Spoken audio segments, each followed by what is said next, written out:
Coming up next at 6. Right here on WJZ. I'm Meg McNamara, tracking storms moving through the area, when they'll clear out, and what we can expect for the weekend.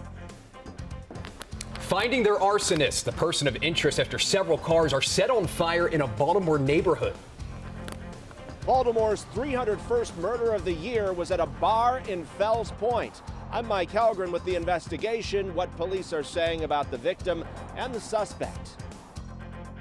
We're just hours away from a potential government shutdown. I'm Nicole Killian on Capitol Hill with the last-minute scramble to get a deal.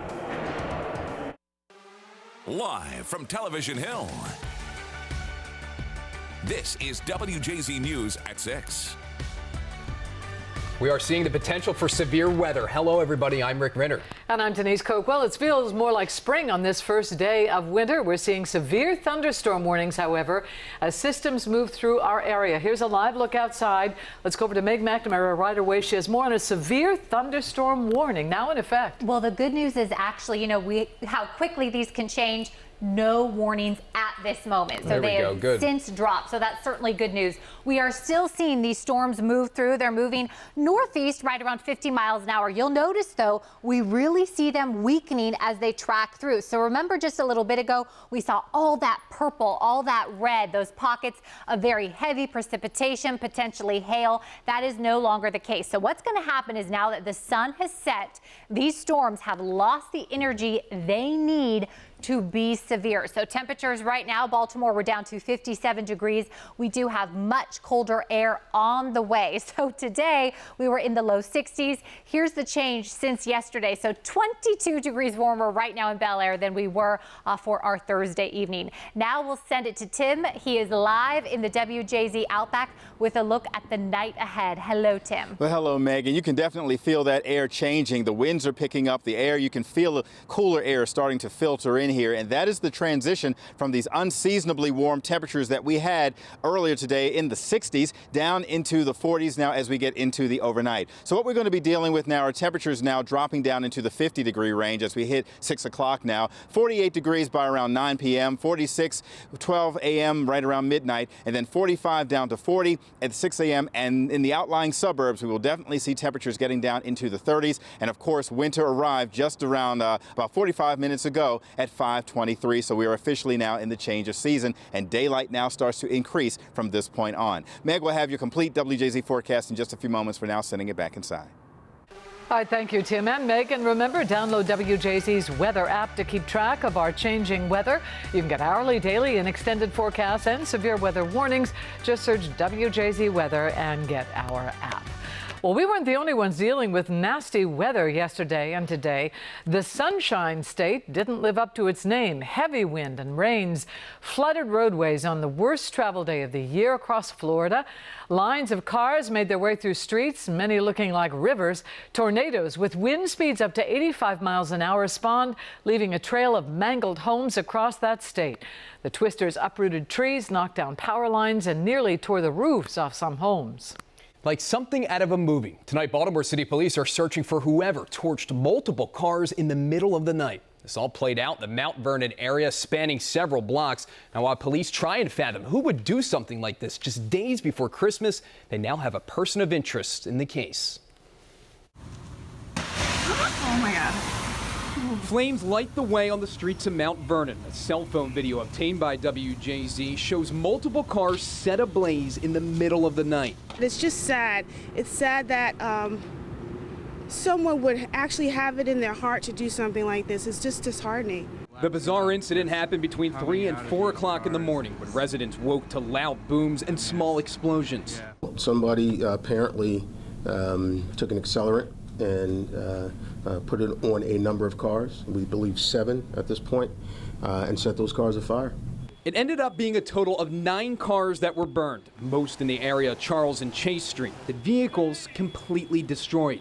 It's frustrating, and it's a much bigger problem. Friday afternoon, Baltimore police and the ATF obtained surveillance photos of a woman who they believe to be a person of interest, hoping the public can help identify her. We're going through, the entire process. We're not going to leave any stone unturned in this. Again, we think it was a truly random act.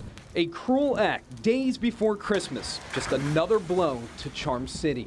It's sad to see that this is still happening in Baltimore. I really hope that the police can find out whoever did this, because we need them off the street. We don't need this here in our neighborhood at all. Well, now to a developing murder investigation in Fells Point. The suspect opened fire inside a bar on South Broadway early this morning, and just hours ago, police and federal agents served a search warrant in this case in Canton. And that's where WJZ investigator Mike Helgren is live on Fleet Street, where the large police presence caused alarm. Mike? Denise, it did. People were frightened. It was unexpected, and the scope of the operation was so massive here. Police have not named the suspect. They continue to say that there is no danger to the public.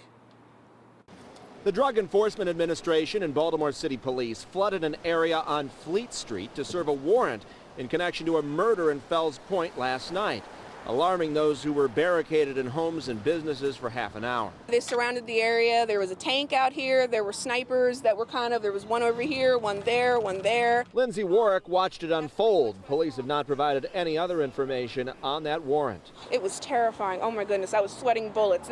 I thought one of them was joking when they said, "Oh, we can't leave. There's snipers outside." I'm like, "Oh, who's hoofing around?" She said, "No, I'm not kidding. We can't leave."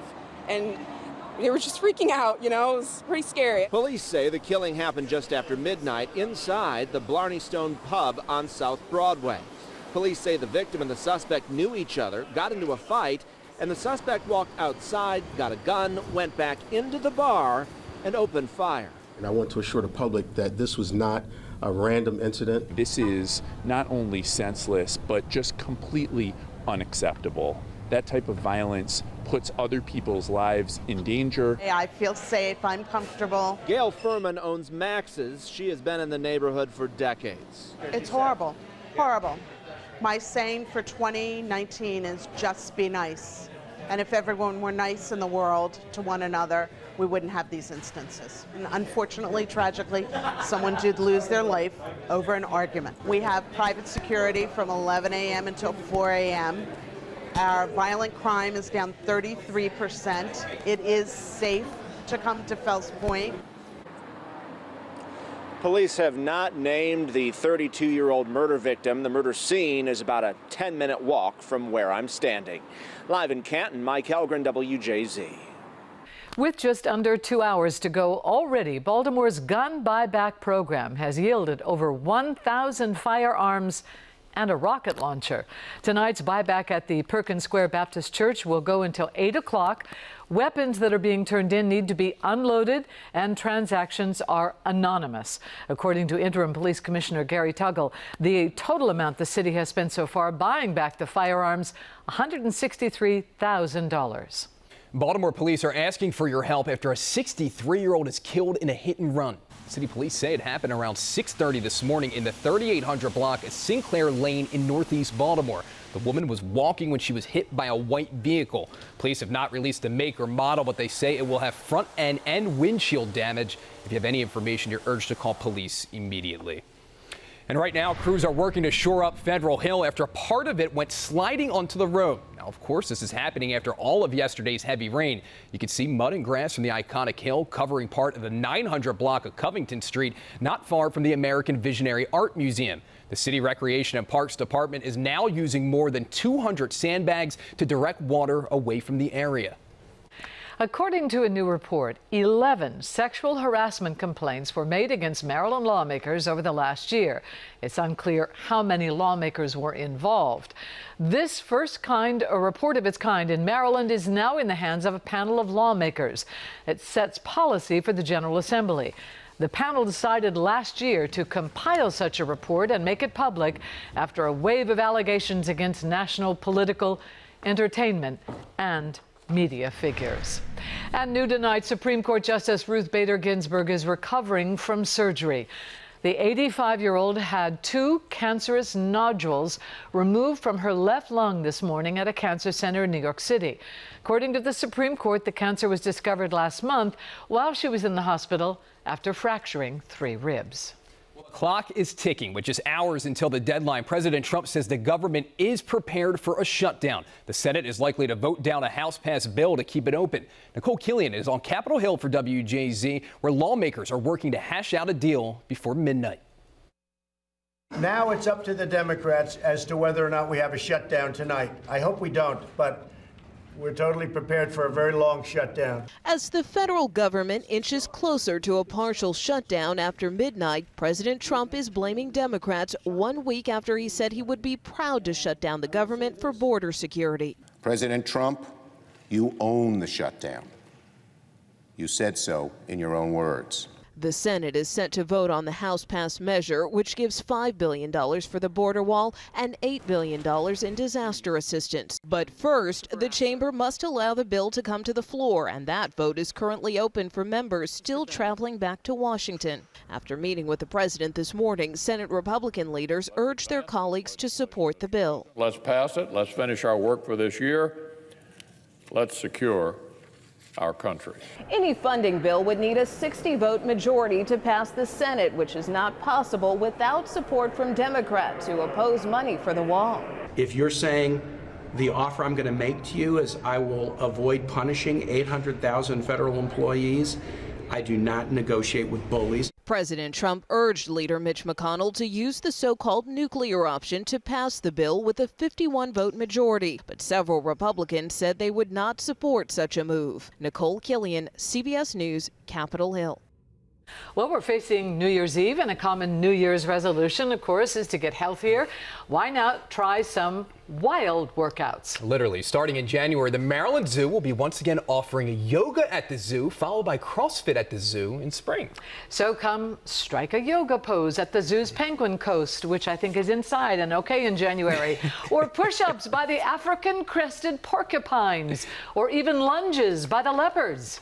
For more information on the classes and how much each session costs, head to our website, WJZ.com. You could just power walk your way around the zoo and get about 2 or 3 miles in. You could just do that, exactly. I don't care if the lunges are by a box of cash. I'm good on lunges. I hate lunges. Do you hate lunges? Oh, they're awful. I do too. And squats. I hate squats too. And who likes lunges? I know, but they're supposed to be so good for you. They are good for you. It's hard to argue. Still to most things that are good for you aren't fun. Still to come tonight on WJZ. Christmas came early for students here at Garrett Heights Middle and Elementary School. I'm Trace Leon with the story coming up on WJZ. Merry! And cracking down on so-called porch pirates, the measure some are taking to stop the thieves. Memorializing the victims of the Capitol Gazette shooting, the monument being created in Annapolis. And unseasonably warm temperatures for the first day of winter. Taking a live look outside, Meg McNamara has your complete forecast as we head into the holiday weekend.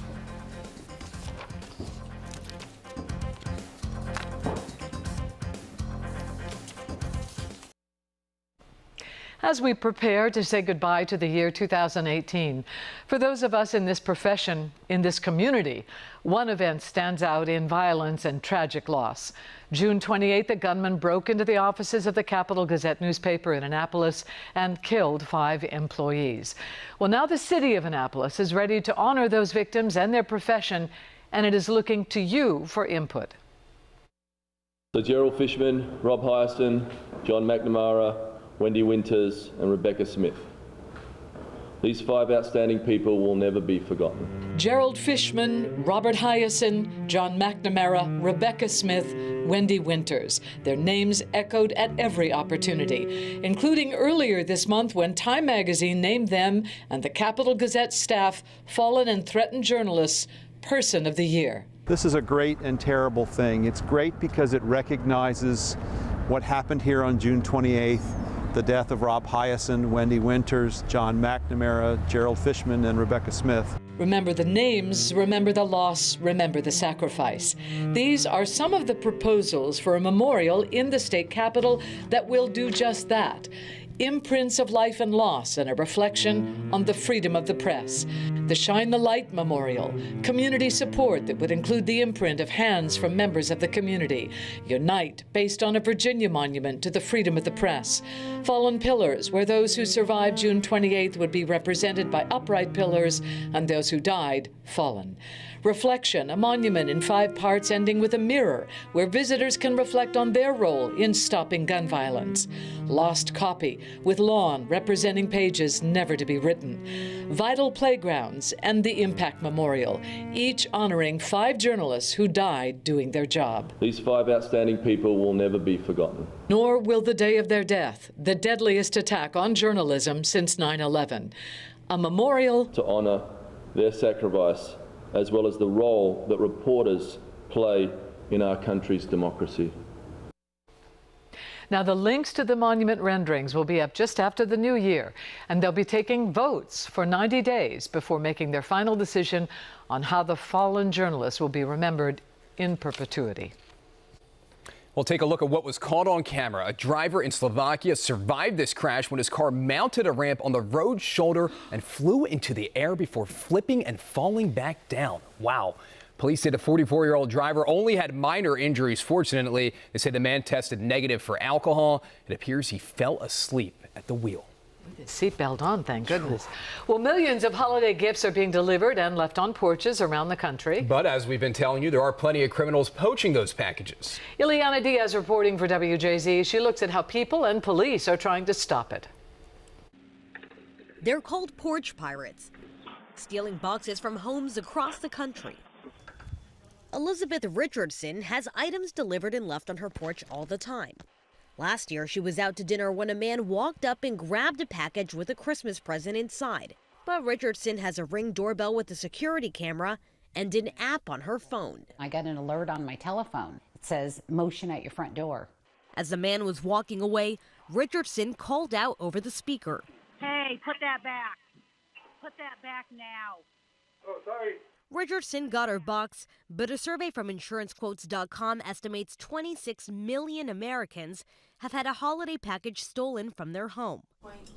Police in Jersey City, New Jersey are teaming up with Amazon to catch porch pirates in the act. The tech giant gave the department GPS trackers that are placed inside of packages. Undercover officers then place these bait boxes at homes throughout the city. If it's taken, police are alerted and can track it. The mayor says they made 12 arrests over a 3-day period. We're publicizing it because we're hoping that not only to arrest the bad guys, but also to act as a deterrent for people that are thinking of doing it going forward. To protect your packages, the post office offers informed delivery, where you can track your shipments and get a notice when they arrive. UPS has a similar service called My Choice, and FedEx calls it Delivery Manager. All 3 mail carriers also let you reroute packages to secure sites for pickup. That can help make sure a Grinch doesn't steal your Christmas gifts. Ileana Diaz, CBS News, Upland, California. Well, did you know today is National Ugly Christmas Sweater Day? I did not know that. I did not either. We should have participated, all right? I don't think they let me do that here. Across the country and here in Maryland, many people are celebrating by wearing their prettiest, ugliest sweater. Check out Harford County Executive Barry Glassman. Barry, I like that. He's a good guy. He's racking his ugly sweater featuring wrestling legend Ric Flair. Love it. He may take that personally, Ric Flair. And just like the tweet says, there's no shortage of holiday spirit for these co-workers at a Maryland insurance company. We did have some people who don't get in front of the camera in the newsroom who had some pretty ugly sweaters on today. All right, so they were on it. Well, whether it was deliberate or not. You better watch what you say there. They were pretty gosh darn ugly. Well, still to come on WJZ News at 6. Winter arrived this evening, but it feels more like spring. Well, I'm still laughing. Your complete forecast is coming up. Stay with us.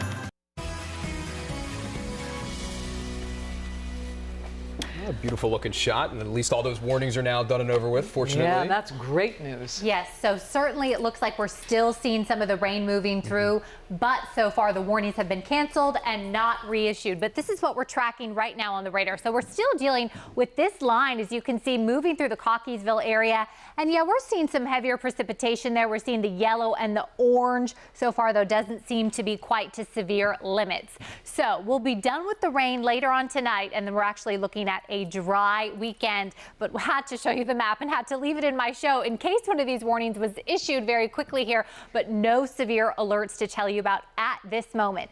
Thank you to our weather watchers. So we're seeing readings here in the mid to upper 50s. Remember, just an hour ago, these numbers were in the low to mid 60s. At BWI, we hit a high of 63 degrees right around 2:30, and then we had the winter solstice at 5:23 this evening. So it is officially winter here, and temperatures, let's see, 59 degrees. This is from our friend Stephen in Perry Hall. Cloudy for you now. So the clouds, though, they're slowly but surely going to clear on out of here tonight into tomorrow morning. One more here, 46. This is from our friend Ron in Ellicott City, tracking a few showers as of 15 minutes ago. 60 on the dot from our good friend Dave in Centerville. Partly cloudy for you as of 18 minutes ago. So thank you so much. Keep in mind, most places have seen 1 to 2 inches of rain. So we got another soaker when we factor in what we saw last night into tomorrow.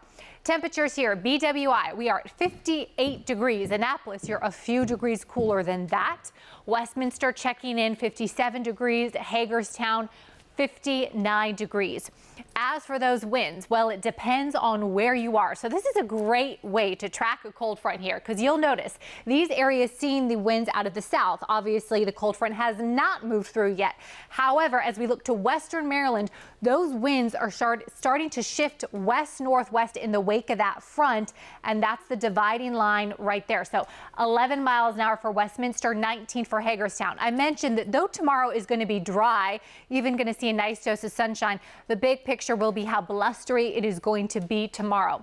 Let's use the Futurecast to time out where we go from here. So as we walk through the rest of our Friday evening, we don't see the rain clearing out until late tonight. What we see clearing out overnight is the clouds. So I think tomorrow we're going to end up seeing a nice dose of sunshine. So here we are as we move through the day on Saturday. Not much at all to show you. Sunday's a similar picture, really no changes. We stay dry for Christmas Eve and for Christmas as well. Our sunrise tomorrow, 7:22. Tonight, eventually, we're going to make our way down into the low 40s. As we look ahead to tomorrow, the 60s, not so much. We are going to top out right around 50 degrees, and then I'll let you know that for Christmas Eve and Christmas, we are going to be in the 40s. So it was spring-like today, but it was a brief warm-up. It is not sticking around. Still 50? Yes. That's not bad for nothing to winter complain time. about, for sure. Absolutely. Thank you, Meg. No problem. All right, well, spreading warmth and cheer. Today, more than 100 Baltimore students were surprised with new winter coats. Tracy Leong explains this holiday celebration for children in need. Operation Warm and Baltimore native all-star Malcolm Delaney team up to help children in need. You like it? Yeah. 180 brand new winter coats were given to students at Garrett Heights Elementary and Middle School Friday afternoon. It's Christmas today, but it's not. An unexpected holiday surprise. It looks very cool. A special gift for children in need from the national nonprofit Operation Warm and professional basketball player Malcolm Delaney, who was born and raised in Baltimore. Giving a child a brand new coat gives them a sense of pride and ownership. You know, they feel accepted by their peers. They're able to go outside and play on cold, wintry days, and it's just an all-around good feeling. Delaney is currently playing basketball in China, so his family was on hand to help pass out these new coats. He grew up in the city. He's always been a part of athletics in the city. And he also cares about the academic aspect of what's going on in the city with the kids. Operation Warm and Delaney donated more than 700 coats to students in Baltimore. I got a coat, my favorite color, purple. Hosting multiple celebrations through the new year. Even though we have been blessed with the opportunity to have our son playing professional sports, we know that it's important to always give back to the kids in the city who need it just as much as, you know, kids all over the country. A gift of warmth and joy. Merry Christmas! There will be a total of 4 coat giveaways in the Baltimore area. I'm Trace Leong reporting for WJZ. Still to come tonight on WJZ, recovering in a New York hospital, Justice Ruth Bader Ginsburg forced to have surgery after another brush with cancer. Plus, break in the case, who Colorado police now have in custody for the murder of a missing mother. Live from Television Hill, this is WJZ News at 6:30. Back in the hospital, Supreme Court Justice Ruth Bader Ginsburg is now recovering after surgery today. Thanks for staying with WJZ. I'm Rick Ritter. And I'm Denise Koch. Justice Ginsburg will spend the next couple of days in a New York hospital. Kenneth Craig reports for WJZ. Her operation comes after another brush with cancer. Ruth Bader Ginsburg had 2 growths removed from her left lung. Her surgeon says both nodules were found to be cancerous, but that after surgery there was no evidence of any remaining disease and no cancer elsewhere in her body. The growths were first discovered last month when the 85-year-old Supreme Court justice went into the hospital after falling and fracturing her ribs. But between that hospital visit and this surgery, she was back in action, welcoming new American citizens at a naturalization ceremony. Today, you join more than 20 million current citizens. Ginsburg's surgery at Memorial Sloan Kettering Cancer Center is called a pulmonary lobectomy, and while nodules on the lung usually turn out to be benign, Ginsburg's were malignant. It's a very common procedure. A lobectomy is one of the most common operations that we do. Dr. Raja Flores is a cardiothoracic surgeon familiar with the procedure. It's very important to make sure she is with it after surgery. She walks around so she doesn't develop blood clots and so she doesn't get pneumonia. As long as her pain is under control, she should recover and do well after this. This is Ginsburg's 3rd brush with disease. In 1999, she fought colon cancer, and in 2009, pancreatic cancer.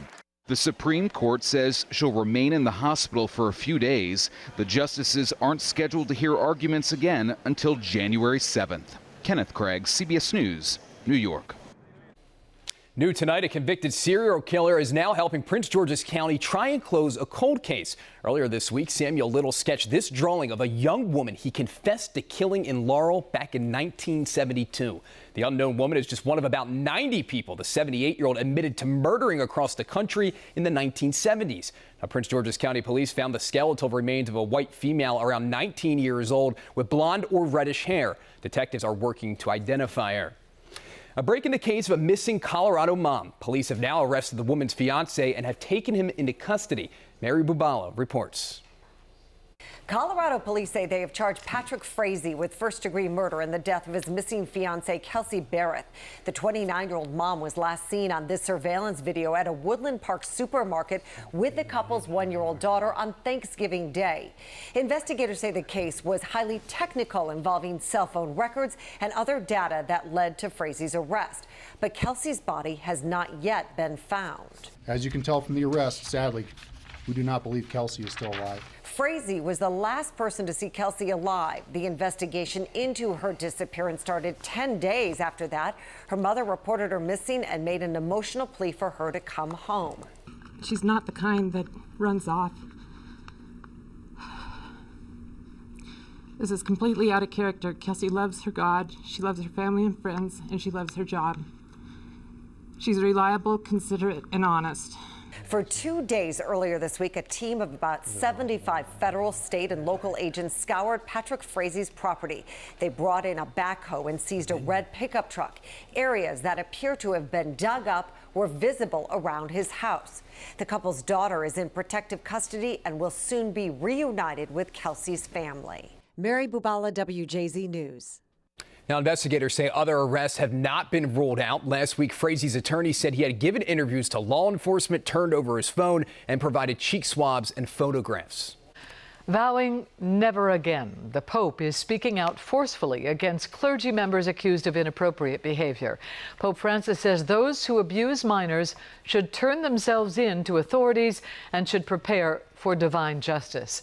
The pontiff encouraged survivors to continue speaking out and thanked the media for shining a light on the crisis.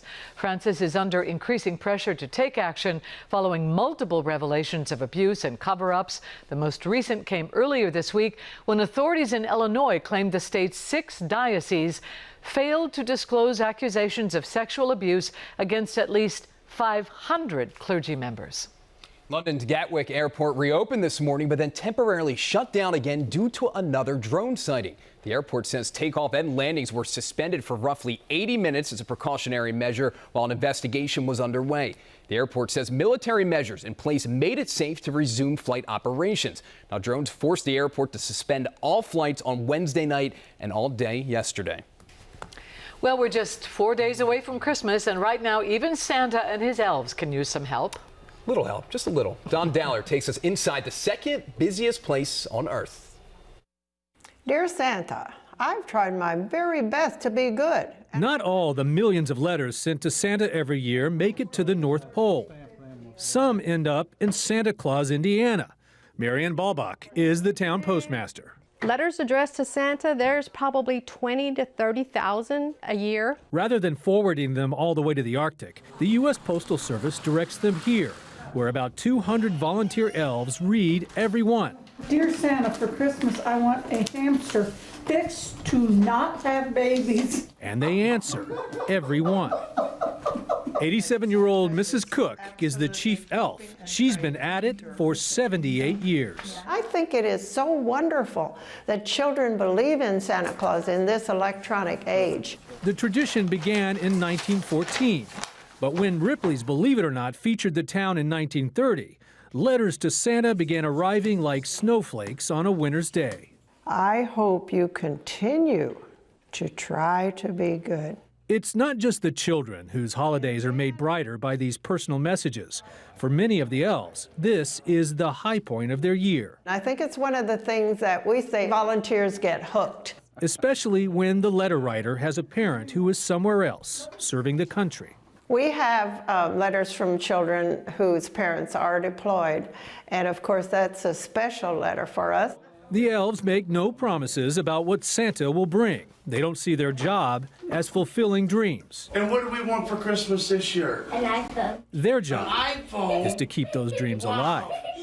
Don Dahler, CBS News, New York. Oh, that's a Santa boy. I think the elves are making a lot of iPhones this year. Oh, I think so too.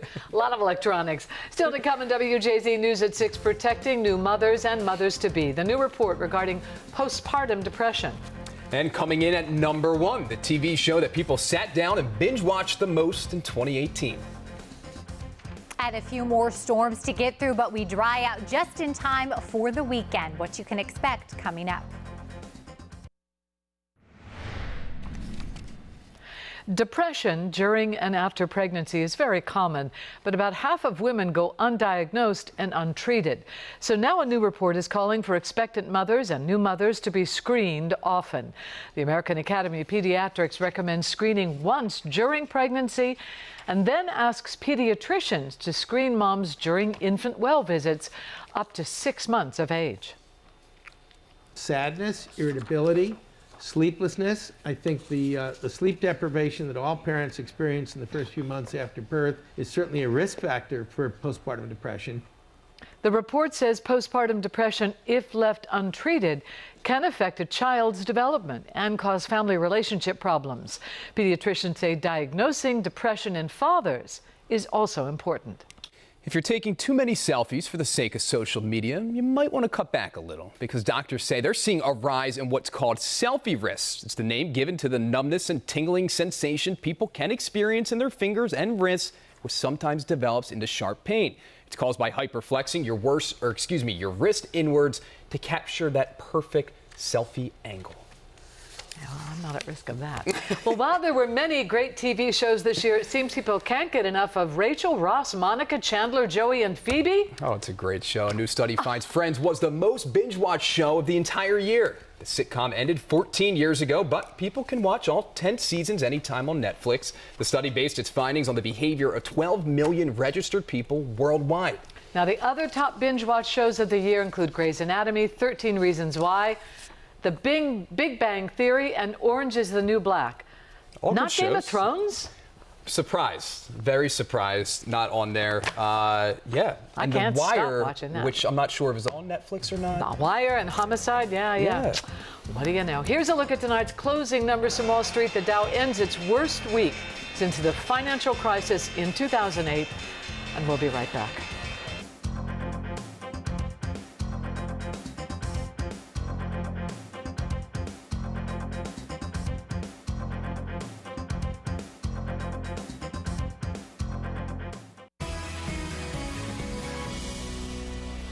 Well, we're looking at temperatures dropping through the day after a daytime high of about 63 degrees. We hit that right after midnight, so we've been gradually dropping. So tonight we'll get down into the 40s, and that's where we'll start tomorrow. Skies will clear. Right now a beautiful full moon, so skies will clear as we get into the overnight hours tomorrow, starting off with temperatures just around the 40-degree mark. We'll gradually get into the mid to upper 40s with a decent amount of sunshine through the afternoon, and then back down into the 40s before eventually hitting overnight lows down in the 30s. For the next 7 days, we send it into May.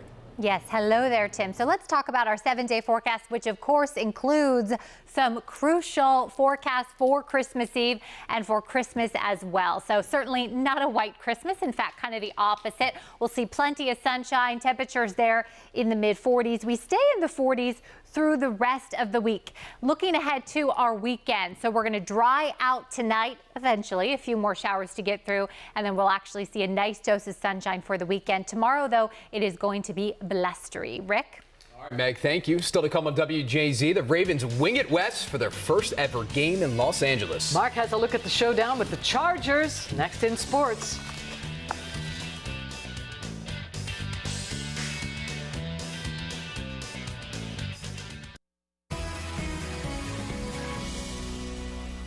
Well, the Ravens will be home for Christmas, but in the lead up, they're in L.A., and a number of Ravens fans are expected to join them for the game against the Chargers tomorrow night.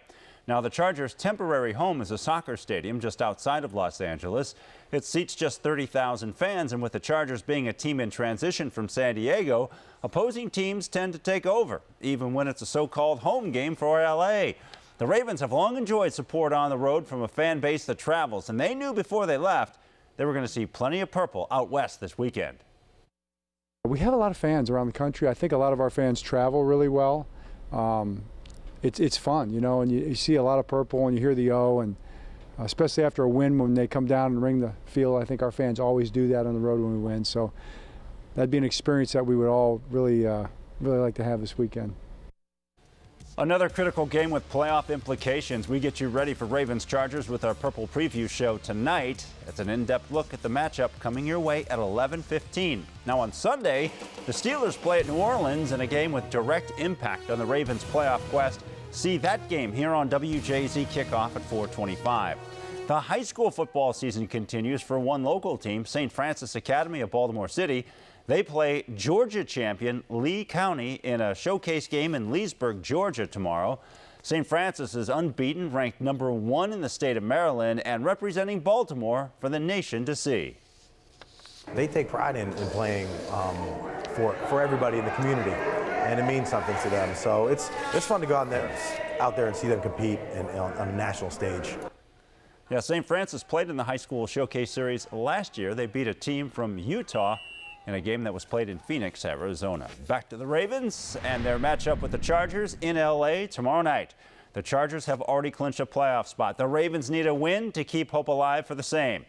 Can the underdog Ravens finally get a signature win? Kadri Ismail kicks off our predictions. You have Lamar Jackson, Gus Edwards, and Kenneth Dixon running the ball extremely well. You couple that with a defense that travels very well because of the confusion that Wink Martindale puts on an opposing team's offense. Recipe for success. It's going to be a tight one. It's going to be close. But I believe with Justin Tucker as your kicker, yet again, the Ravens will get a victory and push themselves closer to securing a playoff spot. Now, I call the Ravens an underdog, but increasingly, analysts, cadre, many are saying they're going to beat the Chargers. Are you on board? Many are hopping on the Lamar Jackson train. I think they're going to hopefully, maybe they get a little bit lucky with a guy like Keenan Allen not playing. I'm not worried about the Ravens defense. It's how the Ravens offense matches up against the Chargers defense. But I think they get it done. I'm going with 24-21, Tucker with a late field goal. I see how they can and won't be surprised if they do, but I'm in the prove it to me category. The Ravens have struggled late season games on the road against playoff caliber teams. Prove it to me. I'm going to say Chargers 27, Ravens 22, and we'll see if they can get it done. We'll see. Hey, we were talking about a little bit earlier, biggest regular season game in quite some time. A lot on the line. The Ravens could go either direction. They could be in first place Sunday night. They could be eliminated from the playoff hunt depending on their game, plus Pittsburgh, Indy, and Tennessee. Buckle up for the ride. Expert Picks brought to you by BMW. Test drive a BMW at your Baltimore BMW centers and receive exceptional lease and finance offers. BMW. the ultimate driving machine. Tune in for CBS's primetime lineup at 10 tonight. It is Blue Bloods, followed by WJZ News at 11. All right, if you haven't been already this weekend, many of us will be snacking on cookies and candy, but there's definitely some clear winners and losers. The website candystore.com surveyed 13,000 people and came up with a list of what they say are the worst Christmas candies. Topping the list, Christmas tree nougat, followed by reindeer corn, Peeps, peppermint bark, and chocolate-covered cherry cordials. Peppermint candy canes received an honorable mention. Peeps, that's Easter. As for the candy, that's loved the most here in Maryland. Many of us reach for the good old Reese's Cups, which I'm a big fan of. Yeah, but that's not Christmas candy. That's Halloween candy. Right. You can get peppermint Peeps. You can. Okay, all right. The Christmas, Fair what's that argument. one, ribbon candy? I never liked it, and yet every year Santa gave it to us. Meg, your go-to? Every year. Peppermint bark. Oh, what about the boys? What do they like? I don't know. That's a good list. And chocolate. And chocolate. You don't like peppermint, or you do like peppermint? No, the boys do. His Oh, your boys. boys. Yeah. Smart kids. Really? And chocolate. We've got a lot of candy in the newsroom today. Okay, good night. I'm staying out of